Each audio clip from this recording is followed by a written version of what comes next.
Welcome to Tony Martignetti Nonprofit Radio coverage of the Nonprofit Technology Conference 2015. We're hosted by NTEN, the Nonprofit Technology Network, and we're in Austin, Texas at the Convention Center. The topic now is visual media for a social world, what you need to know about the future of social media. My guests are Jessica Williams, she's Account Director for Prichard Communications, Emma Chadband, Online Outreach Associate for PAI, and Jenna Cerruti, an account manager for Prichard Communications. Ladies, welcome. Thank you. Thank you. Pleasure to have all of you. We're talking about social and visual. Jessica, what are nonprofits not quite getting 100%? Oh, I wouldn't say they're not getting anything. I think they're very well aware of what needs to happen. Okay. Oftentimes, it's just a matter of having the resources, the budget, and the time available to do what needs to be done on the right channels. How should they be allocating resources or maybe prioritizing? Let's talk about that. Yeah. Well, that really depends on the goals and objectives for that particular nonprofit and the target audiences they're trying to reach. So thinking about those three things in regards to the messages you're trying to spread. So who can I target?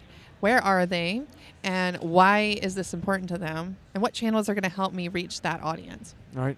Emma, you want to add anything to our overview? Yeah, I would just say that it all as Jessica was saying, it all comes back to strategy and goals. And that's how you should choose what networks you're going to be on and how you're engaging on all of them.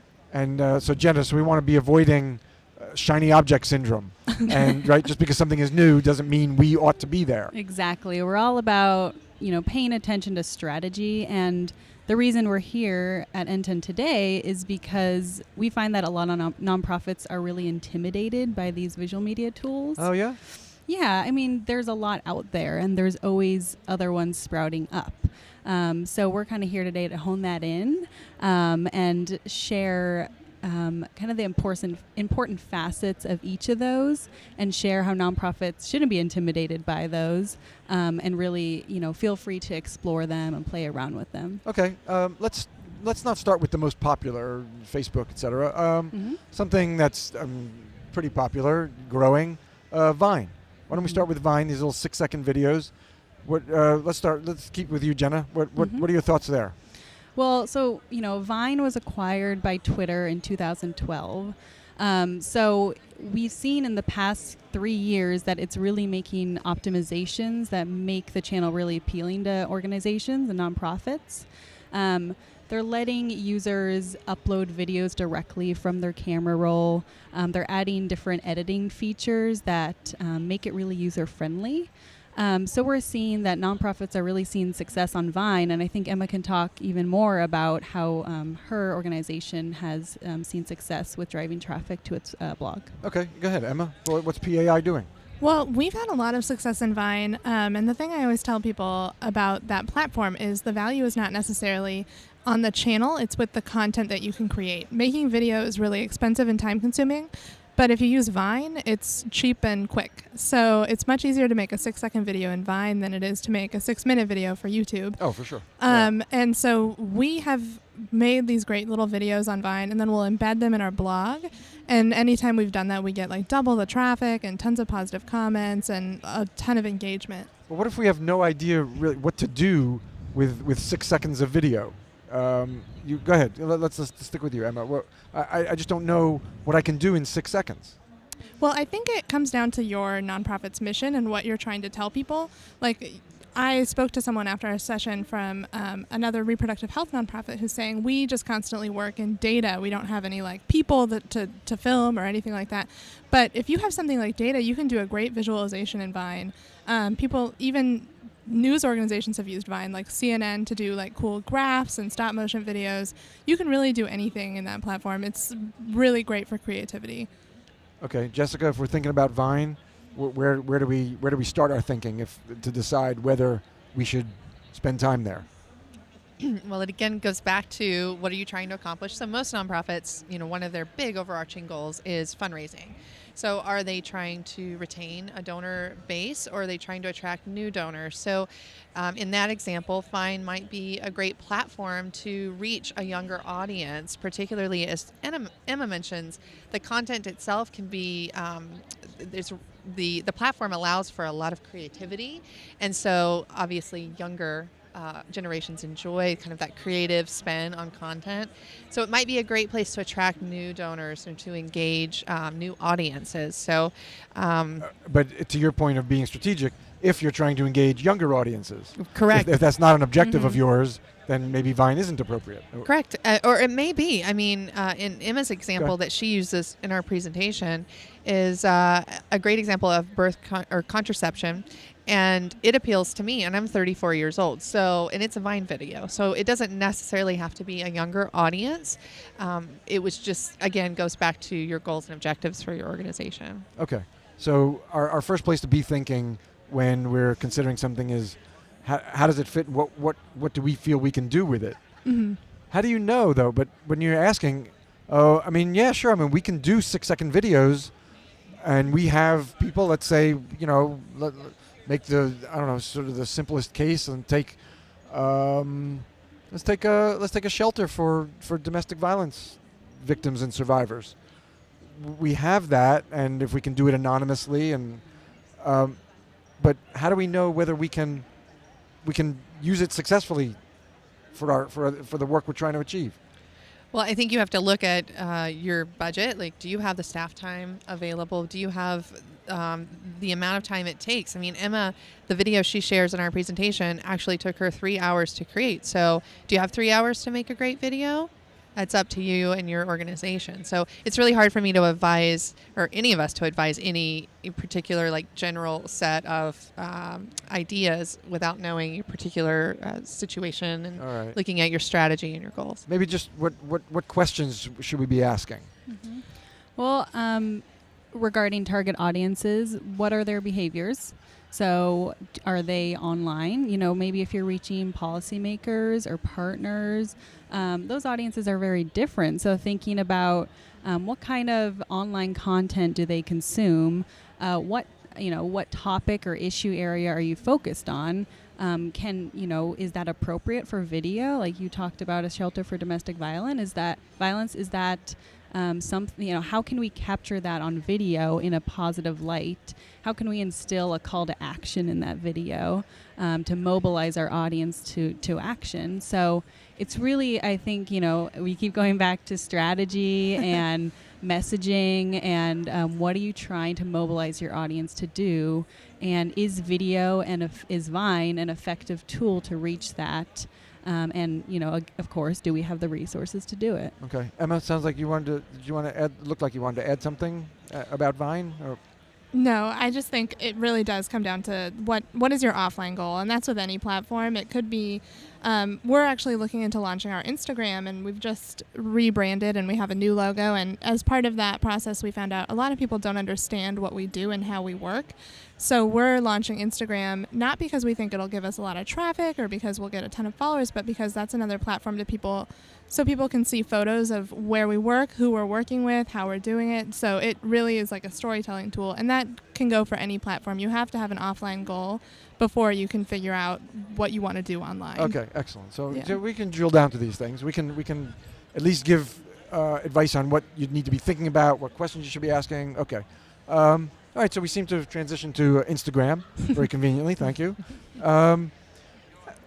Let's make clear Instagram versus Pinterest. Jessica, go ahead. So Instagram is actually a publishing tool. So you can take the photo right in the app on your phone, and then from there share it with your networks. Whereas Pinterest is more of a storage and sharing tool. So you're actually curating images from, say, a website or a blog, and then pinning that to boards on Pinterest for other followers to see the images. Once they click on that link, then they'll go to their website. So unlike something like Instagram where you're sharing to multiple social media channels, Pinterest is more of a hub to manage the visual content that you have on something like your website, your blog, or Instagram. Do we know, are most of the users of Pinterest still women? Is that still They are, yes. Valid They're stat, yeah. predominantly women, about 13% of men. So we did see some growth in the. So it's like in the use. 87% of users are women and Correct. 13% is men? Yes. Wow. Okay. And they're pretty affluent as well. That's the other kind of defining demographic for Pinterest. Okay. You want to share advice around what you might be able to achieve with Pinterest in a general sense? Yeah. Pinterest is a great brand building platform. So brands really rely on visual cues to build their communities. And Pinterest is a great platform for visual representations of your work. So you could use it to showcase some data points and an infographic, some inspiration quotes over a beautiful photo, or some photos of your organization in action that your followers might be interested in. So those are some great ways to kind of share community. The other really cool thing is that Pinterest will drive traffic back to your blog or your website. So if the user clicks twice on an image, they'll go back to your website. And BuzzFeed cites Pinterest as its second largest driver of traffic to its website. So it has the potential to drive tons of traffic. And this is because pins live a lot longer than other social media posts. So a pin on Pinterest has a lifespan of about 2 months, whereas a tweet has a lifespan of about 3 hours. So I didn't even think it was that long for a tweet, but okay. Jenna, I kind of feel like I gave short shrift to Instagram, and I didn't mean to do that. Yeah. What more can we say about use of Instagram? Well, we found that, again, like Vine, Instagram is making a lot of optimizations to the platform that makes it appealing to organizations. So it just added video capability in 2013. It's also just added verified badges, which is that little blue check mark that you often see on Twitter, to help users reach the authentic accounts that they're seeking. And what we like about Instagram is that it's a really strong storytelling platform. So not only can you upload a photo or video, but it equips nonprofit communicators to really be a visual media pro. Instagram gives you the enhancements and filters you need to really make the image or video pop. And then you can add these other features like hashtags to jump into existing conversations online. You can tag others to engage with partners or policymakers. So by adding all these features, you're really allowing the user to click on different aspects of the photo and really explore the story more deeply than if they were just scrolling through and viewing a photo. Either of you want to add anything about Instagram? No, we're good Instagram. Okay. What about Storify? Can we talk about Storify? Who wants to explain what Storify is for those listeners who may not know? Emma, go ahead. We haven't heard from you recently. Basically, it allows people to follow a story through social media. So basically, our organization will use it a lot when we host tweet chats. We'll go through and storify all the tweets so that if you miss the tweet chat, you can still view the whole thing in Storify. Right. That means it's aggregating based on your criteria. Mm-hmm. It brings a bunch of media together, and you're using it for Twitter chats. Right. So, I guess everybody who uses the hashtag or something. Yeah. All the tweets with and the hashtag. And you can keep them all in one place, and it's easy to follow along. Okay. Mm-hmm. Okay. And you can also curate from Facebook. Right. From various social networks. It's really kind of built out now, so you can curate from all sorts of places. Okay. And then you can post on your blog. So that's a great way to, if someone wasn't at this event, you could say, here was the conversation as it happened on social media, and here's what you missed in a blog post. So that's another great way to do Storify. Okay. Excellent. A recap, basically. Yeah. All right. And I see a lot of news outlets using Storify also to bring in other channels or other outlets, coverage, things like that. Okay. I don't know. Before we get to the big players, Twitter, Facebook, any smaller, don't have to be necessarily lesser known, but any smaller channels we ought to talk about? Well, in our presentation, we also touched on Tumblr. Oh, good. Which is a microblogging platform that relies really heavily on visuals, specifically short form visuals. So we like Tumblr because it really accommodates different types of content. So unlike Facebook, where you only are able to post 4 types of posts, a link, a photo, a video, or a text post, Tumblr accommodates beyond that. So it works really well with GIFs as well as audio clips. or kind of short snapshots of quotes or excerpts. So it's a really great tool or platform for nonprofits who are looking to publish a diverse mix of content. Now, Jenna, you mentioned GIFs. On Nonprofit Radio, we have Jargon Jail, which I didn't just make up. I do love alliteration, but we do have Jargon Jail. But probation comes pretty easily, so you better explain. Everybody may not know what a GIF is. Yeah, thanks for reminding me. Okay. Yeah. They're animated images. So, this could oftentimes you'll see a clip, for like a maybe 3-second clip from Parks and Rec episode with a quote overlaying on the GIF. So it's really just an animated image, and oftentimes they're used as a reaction. So, if you're having a sad day or something, it's not uncommon to go on Tumblr and see that there's GIFs kind of evoking this emotion. So, okay. That's Emma, Jessica, anything you want to add about Tumblr? I think nonprofits are just beginning to really experiment with Tumblr, and it's been fun to see what people are coming up with. One of the big differences is that people don't comment that often on Tumblr. It's kind of part of the community there. So if you're going to comment, I think a best practice is generally the community likes humor. You're not going to see really serious Tumblr comments. And then also the tags on Tumblr are different than any other network in that they use spaces between the words, and they'll have a ton of tags on any given post, which is different than like Instagram, where you usually have like 3 and probably no more. So it's definitely a little different than anything else we've worked with. Okay, and you have to be conscious of the tagging and the way what the community is expecting. Yeah, and that can go for how people are going to find your content. Right, and that can go for any platform. Every platform is a little bit different and has a little bit different community norms and voices, and so you want to be familiar with that before you engage. Okay. Jessica, your shot, anything? Tumblr or no? It's okay. Tumblr is a great place to reach younger demographics. So if your nonprofit's looking to reach a younger audience, maybe to grow that millennial or even the generation after donor base, Tumblr is a great place to do that. And we're seeing organizations use Tumblr in really effective ways. One of our favorites is On Being, which is a public radio conversation project. They use Tumblr as one of the extensions of their content hub, which is their website. And they do a fantastic job if anybody's looking for an example of how to use Tumblr out there. Okay, excellent. That's a good. Thank you for examples. Any other examples of good Tumblr blogs? Anybody wants to shout out? I think we included the Smithsonian in our presentation. They just have really compelling images. The reason we like On Being is because they have a really nice balance between text and visuals. So it's more, I think, accessible to nonprofits who maybe don't have a ton of resources to churn out images or video on a daily basis. Text is fine, just short bites of content. Okay. Mm-hmm. Okay. Let me. Anything you want to add? No. Let's stick with smaller platforms before we get to the huge ones. Any others that I'm not thinking of, or maybe I don't know, that fit this category? Well, go ahead. We had a question in our presentation about Reddit, and that's something Reddit, Reddit. Right. Yeah, and a lot of people are curious about it. Reddit is, I think of it as like the Wild West of the internet because there's not a lot. There aren't too many of those left. Yeah, there's not a lot of best practices or guidelines for nonprofits. And in fact, I think the community doesn't really like organizational users. So let's explain what it is.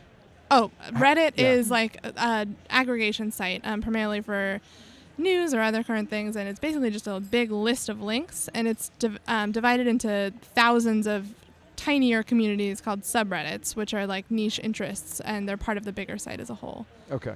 And then go ahead, please continue. You were talking about what the community expects or doesn't like. There's the Reddit community doesn't really like organizational users, so their sort of motto is that you can be a Reddit user who happens to work for an organization, but they don't like when an organization has its own Reddit username.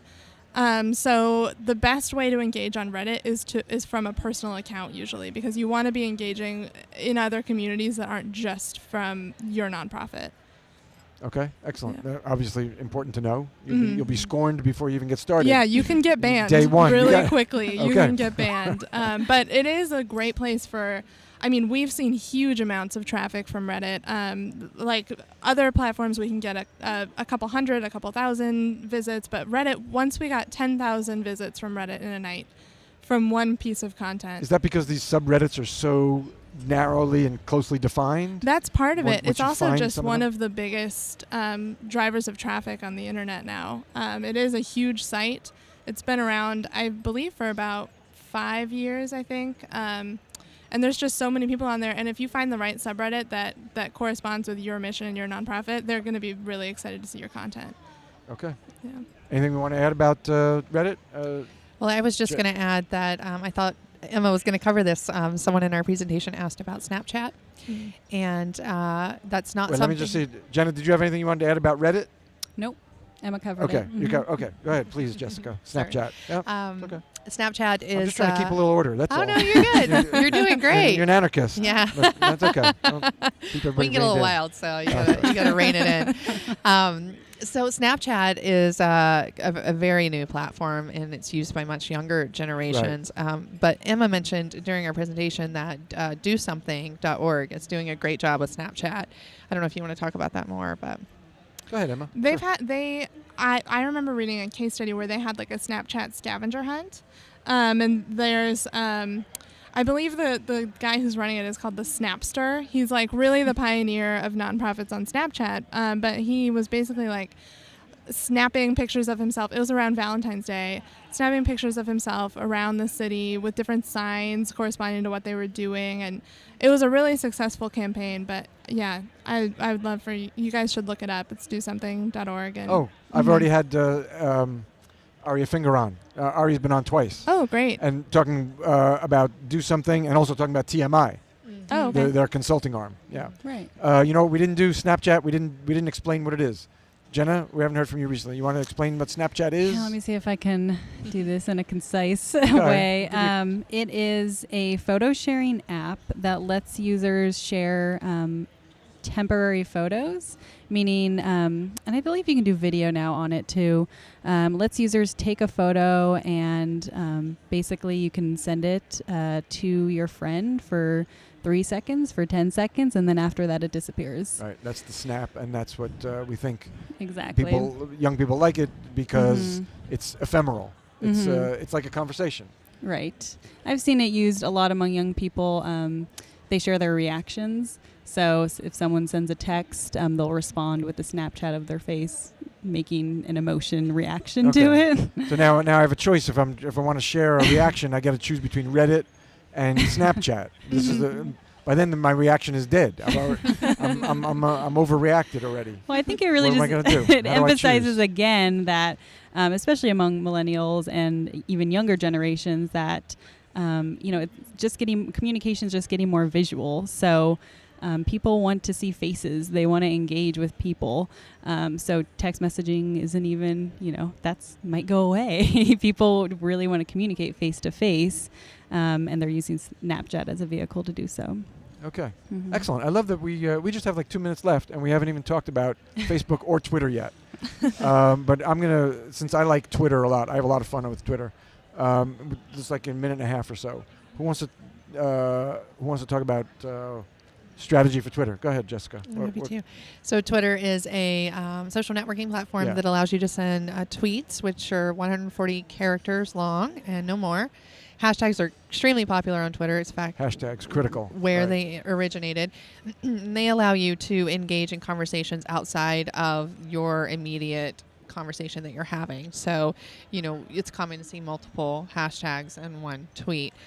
Tagging users is really important if you want to be a part of the community and engage. You can geotag, so you can tag the location from which you're tweeting. You can now they just rolled out a video recording capability on Twitter last week. So that's really important to know. And then just recently it was announced that Google is going to start searching Twitter in their algorithm. So when you search something online, Oh, really? That's huge. Tweets are going to Tweets will be search results? tweets will be search results. Oh my gosh! When does that start? Well, it says it's in the process. Last I heard, but that was like 2 weeks ago. So it's probably been updated. But Twitter's here to stay, and its growth has kind of slowed, but they're rolling out these new capabilities. So it's going to be around. It's a great way for organizations just to be a part of a conversation, especially when tools like Facebook are slowly becoming less effective for nonprofits and other organizations. All right, excellent. We're going to leave it there. Ladies, thank you very much. Thanks, Thank you. Tony. And my guests have been Jessica Williams, Account Director, Prichard Communications, Emma Chadband, Online Outreach Associate at PAI, and Jenna Cerruti, Account Manager, Prichard Communications. Ladies, thank you again very much. Thank you. Thanks, Tony. My pleasure. This is Tony Martignetti, Nonprofit Radio coverage of the Nonprofit Technology Conference. Thanks so much for being with us.